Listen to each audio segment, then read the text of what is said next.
ស្វាគមន៍មកកាន់ Channel ហុងស៊ុយឆ្នោតយួនរបស់ Admin ថ្ងៃនេះ Admin មានលេខតម្រុយល្អៗរបស់ឆ្នោតយួនសម្រាប់ចែកជូនពុកម៉ែបងប្អូននៅថ្ងៃទី25 ខែ12 ឆ្នាំ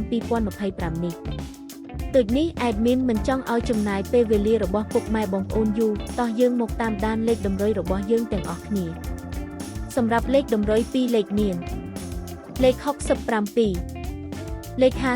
51សម្រាប់លេខតម្រុយអូស2លេខមានលេខតម្រុយទី1អូស60និងលេខតម្រុយចុងក្រោយអូ50សម្រាប់លេខតម្រុយ3លេខមាន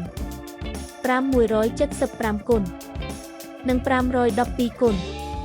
សម្រាប់លេខតម្រុយថ្ងៃនេះ Admin សូមជូនពរឲ្យពុកម៉ែបងប្អូនជួបតែសំណាងល្អទាំងអស់គ្នាហេងមានលាភមានជ័យជាចុងក្រោយសូមកុំភ្លេចជួយចុច Subscribe និង Comment ហើយដាក់សញ្ញារូបកណ្ដឹងដើម្បីជួយផ្ដល់កម្លាំងចិត្តមកកាន់ Admin ជាពិសេសងាយស្រួលតាមដានវីដេអូថ្មីនិងលេខតម្រុយល្អៗជាប្រចាំថ្ងៃជាមួយ Admin សូមគោរពលាពុកម៉ែបងប្អូនពីខ្ញុំបាទ Admin ហុងស៊ុយឆ្នោតយួនសំណាងល្អទាំងអស់គ្នាសូមអរគុណ